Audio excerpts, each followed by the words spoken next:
Thanks, Rico. So I'm Patrick. I'm here with my colleague, Sarah Martin. Sarah, perfect.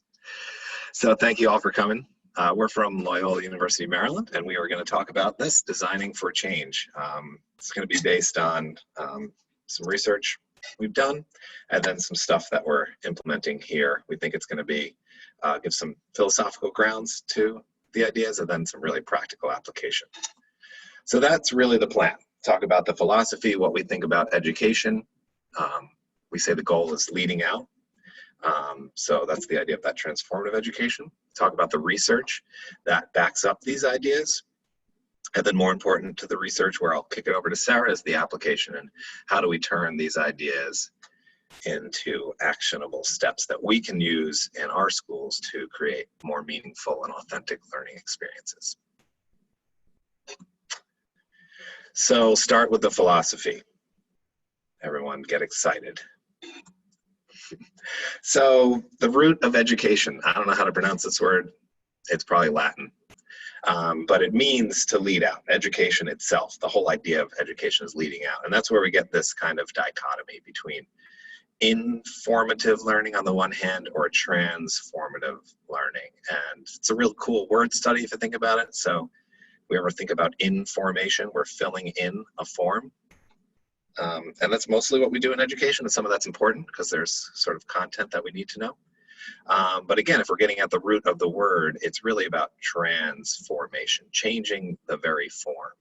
And that form, of course, is ourselves and our noetic structures, how we come to know things and how we interact in the world. So let's go back to our philosophy of education courses, where Piaget gives us this beautiful picture of how we operate in the world. And he talks about the baby's scheme of banging, and the baby takes the rattle and bangs everything. So in its mind, objects should be banged. And so it picks up the block and bangs that, and that fits the scheme. Nothing bad happens. So yes, the world operates such that if I pick something up, I should bang it. Of course, then the baby encounters an egg and bangs that, and it breaks. So now the baby has to reformulate how it interacts with the world, and that's what Piaget says is accommodation. So we have to actually change our approach to the world. Our whole view of how the world operates and how things operate in it is changed.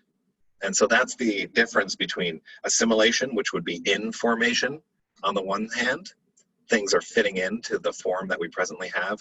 And what we're saying, what we think is an important component of education, is that transformation, or that accommodation. That what do you do when you encounter something that doesn't fit into your scheme? What do you do when you break that egg? So that's the philosophical background.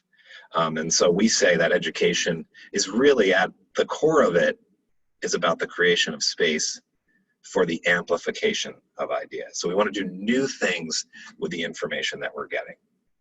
We want to create new knowledge through our educational experiences. So that's that. So how does this come together in research? So this is the research we did, looked at studying, just reading the literature on both community of inquiry and transformative learning. There seem to be so many connections between the two. And as you can see, even just the way that they're represented, on the left, of course, is the community of inquiry, and that's how it's represented in the literature. And transformative learning takes a lot of different shapes, but the one on the right is what Kagan and Leahy described in one of their more recent works, and they're very similar. You can see even how the colors kind of line up. And really, they're both talking about an environment in which change can happen and a process through which change happens. So just reading this literature, it seemed that these two were connected. So we wanted to see if they in fact were. So this was the study. It was 579 participants in an online MBA program. So we can just see some of the demographic breakdown here. Pretty diverse bunch of students. I guess it's important just to note that a lot of the courses were soft disciplines, and we know both transformative learning, obviously, and community of inquiry are better suited for the less objective disciplines. So I think this study really fit with the literature on where these frameworks should be used. So Community of inquiry, for those of you familiar, obviously you've got the 3-scale survey. Teaching presence has 13 items, social presence has 9, and cognitive presence has 12. Transformative learning, we used Kember's reflection questionnaire, which has 16 items, and it really represents the process really well. It's starting with habitual action, things that you just do, understanding, which is a little bit more of intentional learning, critical reflection on the one hand, and then critical reflection. So it just increases in complexity as we go from left to right. So this is what we found in the study, that in fact the community of inquiry is related to transformative learning theory in this way. So social presence was related to habitual action and understanding. Teaching presence was related to habitual action, understanding, and reflection. And cognitive presence was related to understanding, reflection, and critical reflection. So the community of inquiry was predictive of how much students were reporting that they experienced transformative learning in their online courses. So that gave us the idea that we could create an environment through the community of inquiry using those design principles to actually create transformative learning experiences. So the community of inquiry becomes the framework of design, and the outcome of that design is transformative learning theory. So before moving on to how this all comes into play in practice in the online course or even a face-to-face course, this third concept from complexity theory, amplification, is really important. And this quote, you can just read the quote real quick. Take a second to do that. Very important to what we're about to do.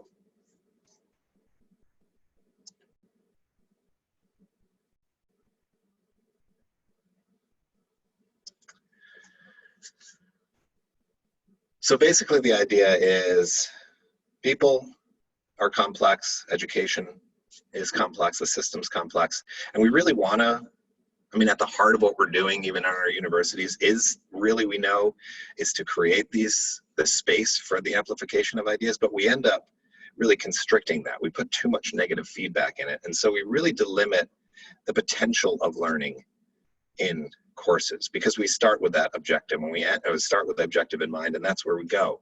That's all we can go. That's as far as we can go, that objective. So learning kind of ends there. So we actually create, with the goal of creating a amplifying framework, an amplifying environment for learning, we actually create a restrictive environment. So what we want to suggest throughout this is amplification is one side of a double-sided coin, which is positive feedback on the one hand, that's amplification, and negative feedback on the other. And this does not mean feedback that we give to students. These are design elements. So let's look at this example to see what this means. So there's two types of feedback structures, negative feedback on the one hand and positive on the other. And so negative feedback is super important. We're all committed to student success. We have diverse learners. And so we have to make sure that we're preventing failure for the lowest common denominator. The problem is most of the time in education, we do worry about that lowest common denominator. And so we delimit success for students in some way. So we also need that positive, that amplifying feedback. So these two items, we have a negative feedback, which is going to keep us from going off the rails, and we have positive feedback. And in this example, we're using the lines on the road, because if there were no lines, I would have to guess if someone was going to be on the right side or the wrong side. But because there's lines which keep me going in the right direction, I'm able to get to where I'm going without fear that someone's going to run into me. I'm able to get to where I'm going, and then because I arrived there, I can do new and unexpected things. So that's the point. The guardrail is negative feedback. It keeps us from going off the road, and the lines in the road get us to going where we need to. So it's this interaction of positive and negative that I would just want you to keep in mind as we go through the practical application. And so with that background, I am going to kick it over to Sarah, who's got a lot more interesting things than me to say. Thank you, Patrick. So how did we use this data to inform our practices? We used it to build a high quality framework that includes a consistent structure, transforming objectives into challenges, which are processes to support a teaching presence for all faculty, and assisting faculty with assignment instructions by rephrasing questions into clear and direct statements. So when we start with structure, when measuring and quantifying elements of quality, structure is an essential element. Course designs need consistency to be intuitive and user-friendly. The reason help forums are so successful in online courses is because students know where to go to ask a course-related question, and faculty appreciate the consistent location to respond to questions, because a question posed to faculty and one response benefits the entire class. Students struggle when entering into a new online course that has little navigational structure resembling a previous course. It takes time for students to locate important tasks, time better spent reading and applying the content. It takes faculty a lot of time responding to numerous emails regarding technical or procedural concerns, such as when something is due and where do I submit it. Time better spent discussing and piquing student interest about the readings and videos and assignments and activities. And so for similar reasons that help forums are successful, consistency in course designs is necessary to build successful online courses and programs, which starts by being user-friendly for students. Because structure is such an essential element to online success, we use a course template to develop all courses. Our framework was designed in response to the previously described data to best inform students of here's what needs to be completed and here are some resources to help you. For each online course developed at Loyola, we use the same headings of introduction, benefits, challenges, and resources. At the top is the inclusion of an introduction. As with most things in education, we need to introduce our topics and tasks to students to prepare them for what lies ahead. Then we value student time and academic excellence by describing the benefits for learning the material. Benefits can be course-related, program degree-related, and/or personal or professional development. Active learning is another quantifying element of quality in online education, and we support active learning in the form of challenge statements.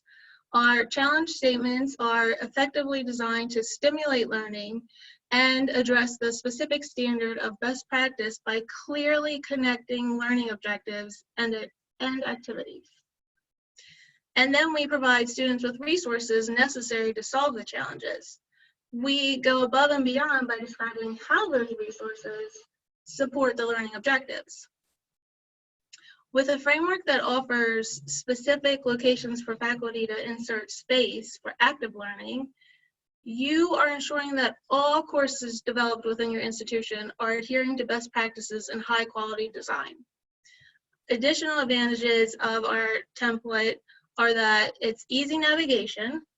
Due to the consistent layout, students become intuitive for locating materials and information, which increases their confidence and in turn their performance. Another advantage is that templates are designed for accessibility. Again, readability is a quantifying element of quality in online learning.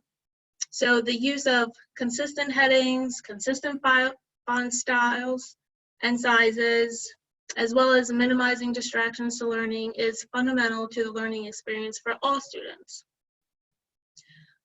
Courses with that random colored and underlined font, although not hyperlinked, are simply distracting to the learning experience for students. And therefore, well-developed templates minimize those distractions and support student success for a high-quality online learning environment. Once our instructional designers have structure in place, the next is to collaborate with faculty to precisely insert the content. On the left-hand side is an example of how content was previously delivered in a course. It was very vague, without context, and simply unconnected. Essentially, it's a list of things, which unfortunately is found in many online courses, no matter the learning platform. On the right-hand side is an updated learning experience by using the template to design the course with clarity and structure. For example, changes are the inclusion of an introduction. Students are now informed about the topics and what will be discussed. Students have a better understanding of how this information will impact their cognitive and professional development, and even perhaps their careers with the description of benefits. Then in the challenges section, active learning is stimulated through challenge statements, such as to articulate their understanding of knowledge and apply theories to a given case. The challenges are well knitted with clear connections between the learning objective and the activity. And then listed are the resources that are supporting the learning objectives. Again, we go above and beyond by describing how each resource supports a learning objective, and in doing so, scaffolds student learning by directing their focus to key terms, key principles, specific times within a video, etc. So much of the teaching experience can be lost in translation when leaping from the traditional classroom to an online environment. However, with this structure in place, faculty now have a space to be creative in stimulating that active learning and elevating their courses in quality and other teaching elements. And when it comes to the student perceptions of the course design and key elements, students are rating their overall experiences as extremely satisfying and strongly agree that courses are well organized and easy to navigate. The next are the objectives. Clear and well-knitted alignment between a learning objective and activities is another quantifying element of high-quality course design. However, common practice is for faculty to write their learning objectives somewhere within a module, whether it's in the introduction or as a separate note. Learning objectives tend to be isolated from the active learning experience, and are often positioned as the endpoint or the ceiling that students must reach. Due to these limitations, students often miss or fail to connect the purpose of an assignment with the learning objective. We want our students to achieve more, and therefore our major change in boosting quality assurance by design was to clearly connect learning objectives with learning activities, and we did so through challenge statements. Challenge statements promote an active learning environment and become the space for students to explore and to discover and to produce their solutions and be creative. The active learning stems from the simple design to select key action verbs from a variety of learning theories. Most likely, you're already carefully selecting your action verbs for your learning objectives, and now it's time to take it a step further by connecting your objectives with the assignments or activities. The clear connection will not only support active learning, but also supports a teaching presence. So now instructors and teachers are best informing students of the purpose for the assignment, stimulating the active learning, and creating space for students to produce innovative solutions. The opportunities for the authentic learning experiences stem from designing and developing a simple, positive, and consistently structured online learning environment. And as in this case, one example, one that many of us may be familiar with, is that the learning objective is also often listed first within a module. As I said, but then it sits in isolation, unconnected to any assignment or activity. Essentially, as so, we're saying to students, here, reach this point, this learning objective, somehow by completing this list of things. As written, the message conveys to students that the objective is the endpoint that must be achieved somehow. At Loyola, we design for change to make the connections clearer with challenge statements. And by doing so, we strengthen the learning experience through positioning the learning objective as the ground for students to transform knowledge and cognitively develop. Additionally, if we look down at the bottom left-hand side of the screen, we can infer that students must complete this weekly essay number 1. The word complete is often conveyed to students as the objective for an assignment, such as, complete assignment 1, complete exam 1, complete this activity. However, when we use that word complete, what we're actually saying to our students is the objective of this task is for you to complete it. But we've lost all sight of that original learning objective. So instead, we design for change by using the already established measurable objective written for the course and connecting it to the activity or assignment as a challenge statement. As shown on the right-hand side, by connecting the true learning objective to the learning activity, such as here, analyze 2 approaches to reading the Bible and reading a sacred text discussion forum, we stimulate active learning through intentional statements.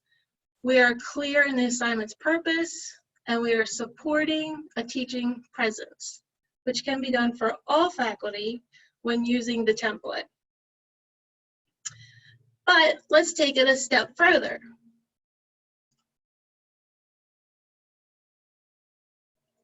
When we assign activities and assignments, we can support and strengthen the teaching presence by transforming questions into statements. Oftentimes, common instructional questions are, do you agree with or disagree with statements made by so-and-so? Are you familiar with a similar situation? Do you know? Would you respond in the same manner?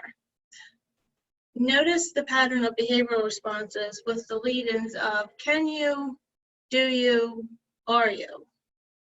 These questions are frequently asked in forums and are actually seeking a yes-no response. But we can strengthen the learning experience by rephrasing questions into statements.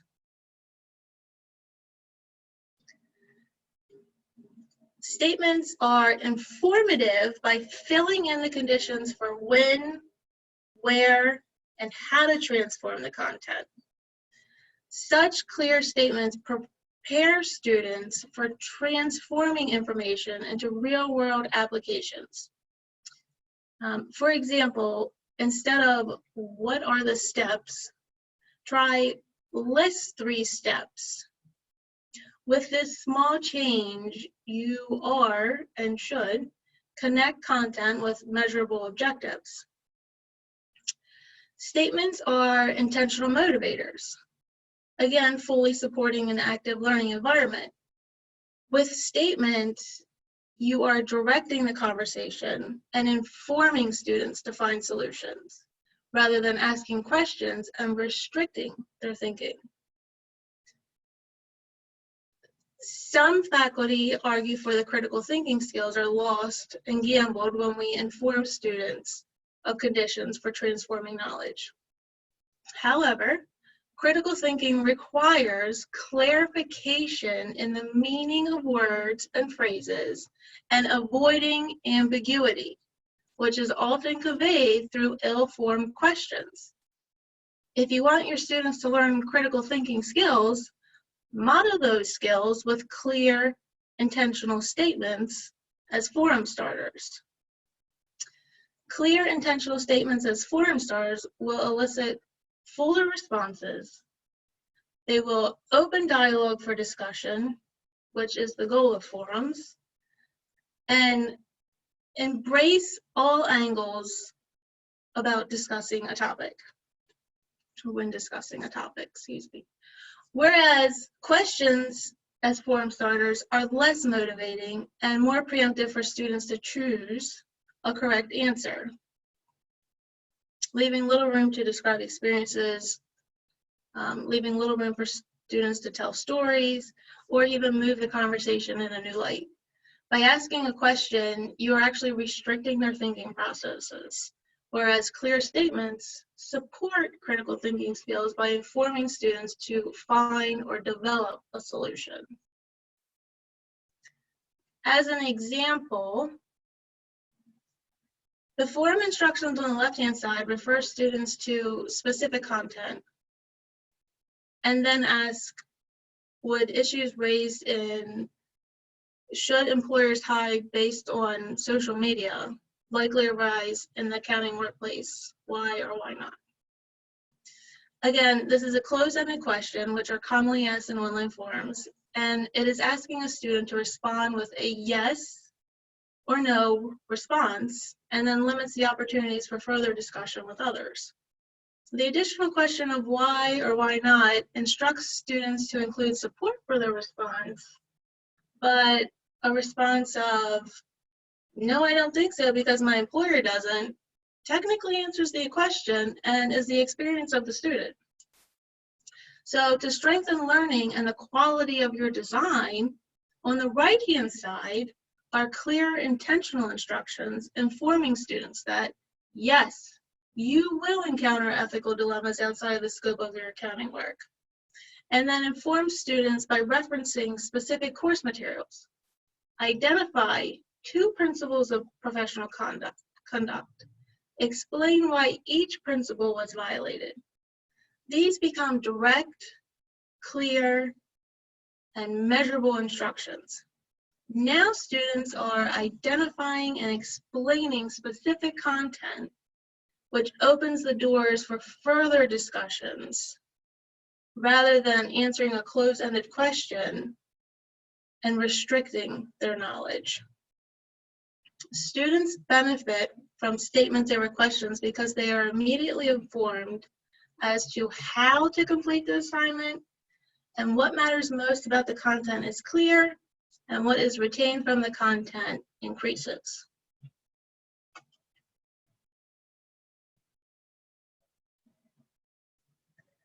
The same consistent structure is applied with assignment instructions.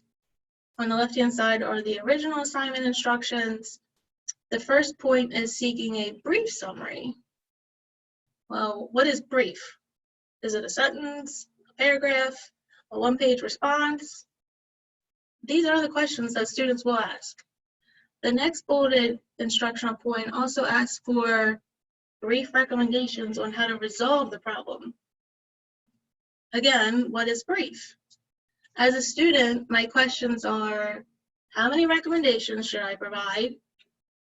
What is my instructor's expectation on the number of recommendations? And again, what does my instructor mean by brief? On the right-hand side are the same intended instructions transformed with statements that can measure performance, such as summarize in a paragraph, identify 2 tactics and explain each. And with these updates, the assignment instructions are clearer and informative with conditions of how to complete.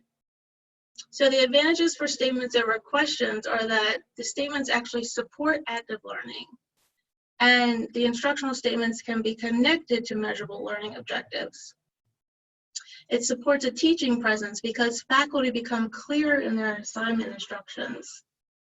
And statements also open the opportunities for faculty to provide feedback specific to content rather than focusing on format and technical issues, which transforms into higher quality feedback for faculty. And the third example is true with presentations when we ask our students to present. So often instructional designers hear the case of, well, students should know how to present. Yes, they learn after being taught. So teach them with clear instructions. Provide a template to guide their development. So in this example, we inform students to specifically provide an overview of the case, identify the organizational problem, describe the organizational culture and work roles. With a template, a guide, or examples, you are clearly informing your students of your expectations through clear instructions. Another effective instructional approach is modeling the behavior you expect your students to perform. Providing students with examples demonstrates your expectations and reaches diverse learning styles and supports learning for every student. And more so, by showing students your expectations, you are scaffolding learning. So you're raising the bar for quality instruction and will be receiving higher quality work from students. So to create authentic learning experiences for your students while establishing a strong teaching presence, start by first using a consistent structure to create the online environment. Next, connecting the learning objectives to activities to stimulate active learning. And lastly, develop activities with clear instructional statements rather than questions, because high quality online learning experiences offer students opportunities to demonstrate their intelligence. Thank you, and I think we'd like to use the remaining time for questions.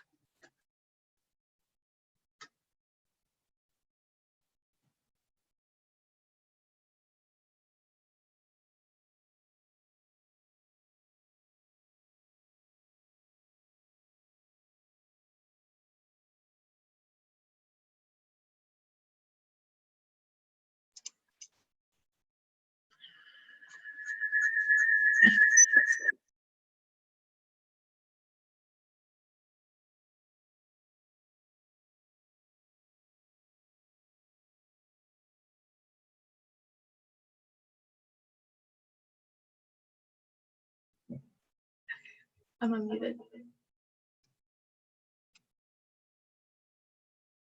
Okay. You suggest this for all assignments? Yes. Yes, I do. Do you have an assignment that you think wouldn't? Is there something coming up, Dr. McGill, that you think, or is you getting some people that are saying, oh, this would never work for this sort of assignment? It will work. It will work when you sit down and truly think through your assignment instructions and think about what your expectations are for your students, and more importantly too is what your learning objectives are.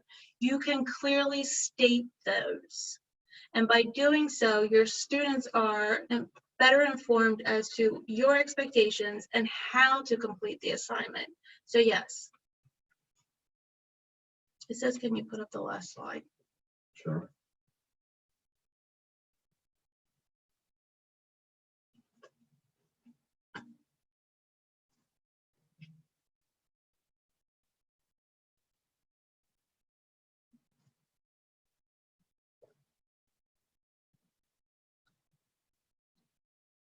How will we be able to get to this? How will we be able to get the presentation? I think QM will take care of that. Is that right, Rico? We can share and then you guys share out. Is that right? Thank you. We also have another question. I got it. Do you mute? Yeah. So we have a consistent structure, but it does not match yours. I like the ideas, but would it confuse students? So would changing yours, or does ours confuse students? Richard, can you expand a bit?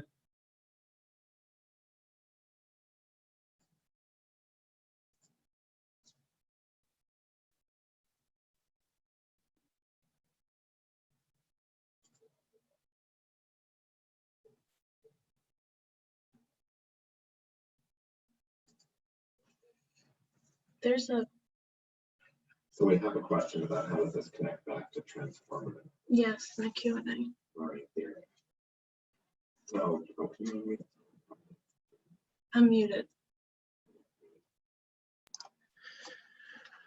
So transformative learning theory, we want to engage students in reflection and critical reflection. And again, what we saw from the community of inquiry connection to transformative learning is that if we do execute, or the better we execute, the higher students are rating the community of inquiry and those teaching presence and cognitive presence, the more likely they're experiencing transformative events.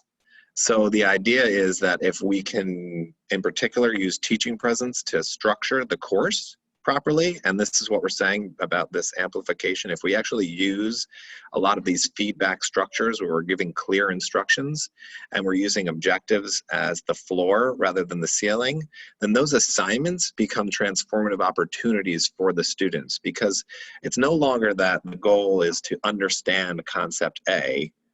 The goal is to engage with some sort of content about concept A and then see where your ideas take you. So as Dr. Martin was talking about, really using it as an experience to try your knowledge out, to test it out, to create new ideas, as opposed to just completing up to that idea. So transformative learning in particular comes through these challenge statements where the objectives are transformed into the assignments. And so the objective is the starting point, and we're not exactly sure where students are going to take it, but it allows them the opportunity to explore. So that's sort of the connection there in the objectives, but also the overall environment. So there's a question about journals, articles, or books. You can look up my name and see a couple articles about the community of inquiry and transformative learning. I think certainly any of Garrison's books about the community of inquiry. There were some books in like the 80s and 90s about complexity theory, which are super interesting. Complexity theory in education. And then the books from on transformative learning theory, the most recent one I think was like 2017, which was pretty much a pretty concise overview of transformative learning, would be super helpful. And hopefully in a few months, I'll have a book on it.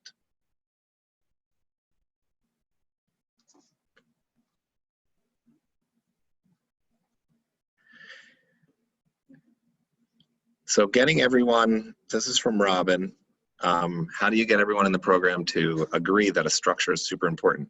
So if you guys go to OLC, my friend is here, Ying Ji, she's here, Dr. Liu, she's in the audience. We have some research that says that the things that we just recommended are most predictive of student success, and that the #1 item that predicts student satisfaction with online courses is a consistent layout across all courses. So we can share some research.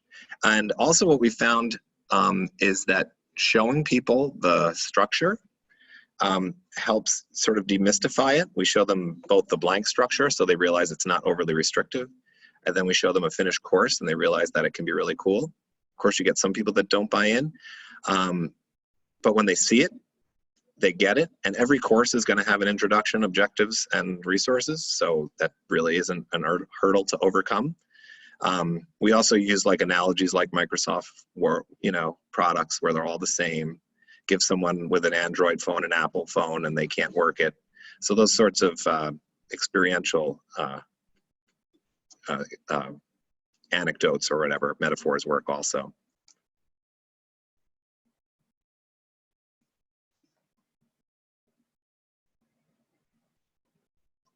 So those were all the Q&A questions that were questions.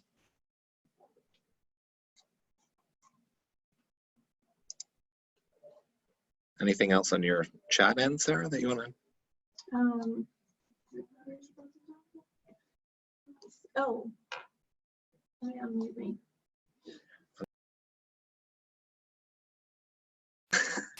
Sarah's going to sit next to me. So this was an interesting one. Do you find that QM reviewers understand and agree that challenge statements work as stating the objectives? Yes, so I replied to that comment. Okay. Yes, stating that standard 2.4 in the QM rubric, the 6th edition, it does meet standard 2.4 by clearly indicating the alignment between the learning objective and the assignment or activity. Yes, but that's a great question. So Mark had a question. I don't see that. Okay.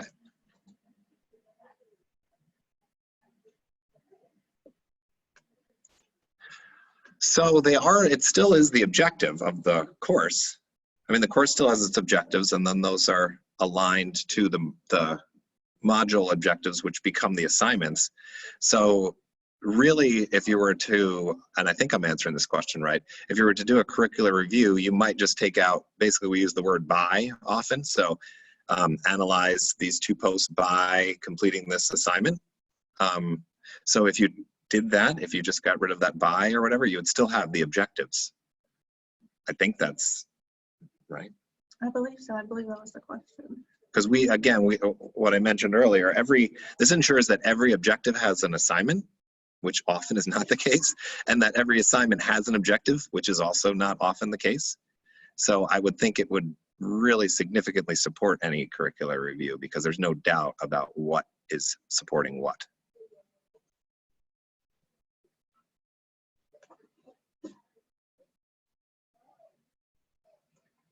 I think what we found really effective, and I've been in a couple different contexts, Dr. McGill, is that there are a bunch of people that really love it because they understand the market now, and that students have choice, and that consistency to your brand and your values is super important. So we started it with people who bought into it and they had experienced it, and then those, as you guys all know, faculty become the champions, and then they sell it to their friends and colleagues. Of course, it helps to have institutional authority, which we do have too. Okay, we've hit 2:01 Thanks, Mark. on our side. That's okay. No, we're so engaging. It's good. I know it's good. There's lots of questions.